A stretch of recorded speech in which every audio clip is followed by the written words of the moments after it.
Greetings guys, girls, non-binary pals, and welcome back to another video. Today, I am dressed like a princess. I just finished filming my Sunday video and I didn't want to take this off. So, I'm doing my video today as advice from a princess. I hope that suits you, because I feel beautiful and I refuse to take this off right now, so you're gonna have to deal with it. I hope that you are safe. I hope that you are fighting for what's right, because there's a lot to be fighting for. As usual, I have a ton of links to petitions, donations, emails to send, etc. for a whole bunch of different causes linked in my description, or you can go to thequeerkiwi.com/support. The story as to why I bought this dress and why I put it on is in Sunday's video. If you want to go check it out, it's a get ready with me for me getting into this. Before I get into it, I want to say a huge thank you to our patrons: Emily, Amy, Lily, Mimi, Jordan, and Eliza. Thank you so much. Your support helps keep us going and it helps keep me and Kat from being able to continue to make content, so we appreciate it hugely. If you want to join our Patreon, the link is in the description. For as little as £3 a month, you get bonus content, podcast episodes a week early, and then for a little bit extra, you get access to our private Instagram account, and we'll be posting like outtakes and bonus content and more personal posts than we do on our main Instagrams. So if you want to see more pictures of me as a princess with fun captions and have chats with me in the DMs, Patreon link is in the description, and it would really help keep this channel going. I don't know what I'm doing. Today, given as I am literally wearing a freaking ball gown in front of an open window, I thought that I would share 5 things that I have learnt since being severely depressed in high school. And number 1, do whatever the fuck you want. I spent such a long time worrying about what people think of me, and don't get me wrong, I still worry about what people think of me, but I realized that people are always going to judge me. Not everyone is going to like me, and that is just the truth. Something I do that you all love is something that someone else hates. Something I do that you all hate is something I do that someone else loves. All I can do is be the best version of myself and make myself happy and cause as little harm to others as I possibly can. So like, by wearing what I want, I'm not harming anyone or disrespecting anyone. I'm wearing this dress and it makes me happy. And if someone else doesn't like it, that's not my fault, because someone else loves it. And that someone is me. And why am I prioritizing their feelings on what I'm doing over my feelings on what I'm doing? That is illogical. They're not inside my body. They're not worth it. They're gonna disappear. I'm never gonna see them ever again. I'm gonna see myself every single day. So why would I waste my time making them happy when I could make myself happy? Now I know, that is much easier said than done, and I still struggle with this a lot. So, I understand. You just have to remember that. You are in your life forever. Every single day, you are there. That person over there, they're not going to be there every single day. They might be there tomorrow. They might be there every day for the next year. But they're not there forever. That goes for every single person in your life. You are the only one who's permanent, always, forever, guaranteed. So there's no point in prioritizing everyone else over yourself. Be your own best friend. At the end of the day, you are the number 1 person in your life. And I say that, as I said, while causing as little harm to other people as possible. There's a difference between doing what makes you happy that people don't like and doing what makes you happy and hurting people. So you want to avoid hurting people. So, like, I'm not saying if being racist makes you happy, go around be racist. No, because that hurts people. But wearing something, like, I could go out in public in this dress and other people are going to judge me, but why does that matter? What are they gonna do? How does it impact them at all? It doesn't.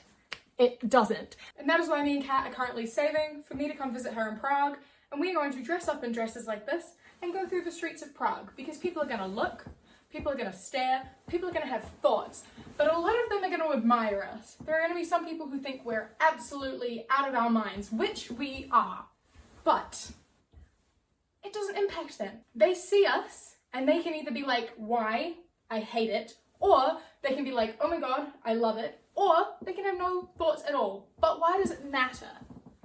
As long as we're happy, what other people think of us and the way they perceive us doesn't have to have any impact on us. It has the amount of impact on us that we let it have. Now again, I'm saying this as a person who struggles with severe anxiety and many other mental health issues. So I understand how hard that is to put into practice, and I'm absolutely terrified for us to go out into the streets wearing this. That is terrifying, because I know people are gonna look at me, and I'm gonna wanna just melt, you know? But why? Why should I? Do you like my dress? Don't answer if you don't. I know that defeats the entire purpose of what I'm saying, but you know, like I said, I'm working on it. Someone else's dislike of what I do shouldn't impact what I do. You know? That's sort of what I'm trying to say.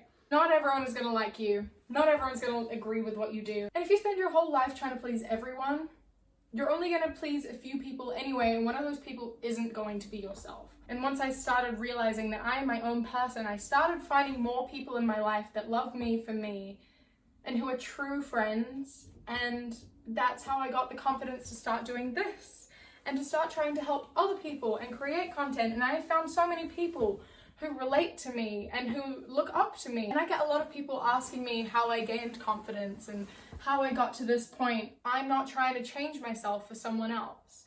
And once you stop trying to change yourself for someone else, you find people that you get on with so well and who you hold so close to your heart. Kat and I, for example, we have lived in different countries for 8 years of our friendship, and somehow over time, through everything that we've been through and all the shit that life has thrown at us, we have gotten closer and closer and closer. And now we talk every single day, and when we don't talk for a day, we kind of are like, what is happening? You okay? Did you die? Are you, hello? We trust each other and we love each other and we support each other in our growth and what we do, and we want to be there for each other. And we assure each other and ourselves that when we do something that makes us happy, that's the right decision. And sometimes it's hard to find friends that do that for you, and you have to be your own friend too. You have to be your own best friend. I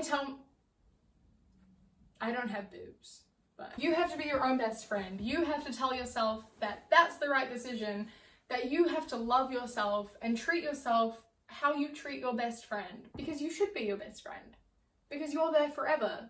And if you want to see them happy and they want to see you happy, you treat yourself how you want your best friend to treat themselves. That's sort of the way it should be, which again, difficult, but important. 2 or 3 or 6, I don't know how many points I covered in that first point. I kind of went off.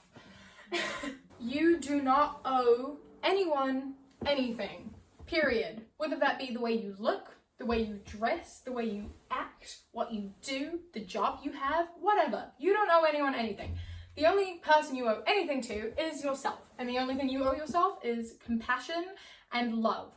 Because as I said before, if you're living your life pleasing other people, you aren't living your life, you're living their lives. And that isn't fair on you. Start making decisions for yourself and start realizing that you matter. And as long as you aren't hurting yourself or anyone else, you're doing great.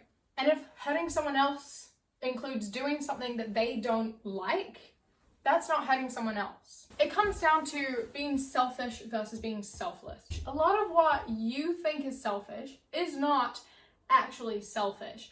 I'm someone who prioritizes other people, which is bad. It's good sometimes, but when you prioritize other people over yourself so much, it takes a really negative toll on you. But you feel like if you're not doing that, you're being selfish. And so I am here to debunk that myth and tell you what selfishness is. Selfish is putting your wants ahead of someone else's needs. But it is totally normal to put your wants ahead of someone else's wants. And it is necessary. It is necessary to put your needs ahead of someone else's wants. That goes for so many things, and it is so important. So, they want you to be this other version of yourself. You need to look after yourself and make yourself happy. You upsetting them by not being the version of you they want you to be, that is their loss. They don't need you to be that version of yourself. They want you to be. Whereas you need to take care of yourself and ensure your mental well-being is good. Their mental well-being doesn't change if you aren't who they want you to be. You need to prioritize your health, your well-being, and your happiness over what other people expect you to be. They want you to be something you're not. You need to be who you are, and that is not selfish. It's selfish of them to expect you to change, because that's them putting their wants above your needs. One where it is especially important, and I'm going to do a whole video on this, is consent. Your body is your own. No one ever needs to touch you, but sometimes you need to not be touched. And if someone tells you that it's selfish of you to withhold, no. They do not ever need physical contact with you. They do not need to touch you. Sometimes you need personal space, because being touched physically alters your state of being. And sometimes you need that to stay the same. They want to touch you. You need to not be touched. And you saying no is not selfish, but them telling you that it's selfish and trying to coerce you, that is selfish. Never, ever let anyone tell you you're selfish for withholding something that you don't want to do. Never. And if that does happen to you or has happened to you, I am so sorry. Please know that it is not your fault, and you have every right to feel upset and hurt by that. They violated you because that was a need, and they took it from you. Not your fault. It's not your fault. Something else I've learned since high school, the sort of cliques and things of groups of people pitted against each other sort of disappear. Everyone kind of just is. The confrontation in the real world is a lot less. There's a lot less. Everyone's too worried about themselves to worry about you. And at high school, it's all a power game of they want to be better than you and they want to make you feel inferior. And although that does happen outside of high school, it's very different. Those people in high school that are mean to you, once you finish, you're never going to see them again. Not really. And when you do, you kind of just say hi and carry on. That sort of intense sort of between the two of you sort of stops, because you aren't forced to be in the same place all the time. The thing with high school is that you're surrounded by the same people for 5 years, and you're forced to be in the same space, and it becomes a sort of competition. But outside of that, the real world is a lot bigger, and you'll see these people again in real life, and you just won't care anymore. And even if they still hate you, you just don't care. What can they do? Really and realistically, what can they do? They can look at you and be like, ugh, or they can say something to you, but that just shows that they're so immature, that they're still involving themselves in like petty high school drama outside of high school. Just don't react, because at the end of the day, it has no impact on your life. They're clearly struggling with something in their lives, and they're just being children. They're just being children. Don't resort to their level. It honestly makes no difference. If they say anything, just and go home, because chances are you're not going to see them again. Moral of the story, petty high school feuds and stuff die out once you leave. And you don't tend to develop that sort of environment again outside of school, because it's so immature and childish. Again, this is my experience, and the experience of everyone I went to school with. I hope that this has helped you in any way at all. I hope that you feel a bit more empowered. I hope that I've been able to keep you company. I hope that you have been having a good day. I hope that you enjoy my dress. Let me know if you want more ball gown content and what sort of content you want to see me make in said ball gown because I'm happy to wear it, even though I'm dying because of how hot it is. Kat and I have a podcast that we post every Wednesday, so there'll be a new episode tomorrow. That is linked in the description. If you want to support us on Patreon and help us continue to make content, that would be super, super appreciated. There are a ton of perks you can read on the website itself, but it includes access to a private Instagram and lots of ball dress content, as well as bonus videos and outtakes and things like that. So, yeah, thank you for coming along. All the links to my social media and things are in the description as well, including my music. If you haven't listened to my music, go listen to my music. My music videos are also in the description. Thank you so much for coming along. I love you. I appreciate you greatly. I hope you enjoy the rest of your day. Stay safe. Keep fighting. I love you. Mwah. And when you close your eyes, you replace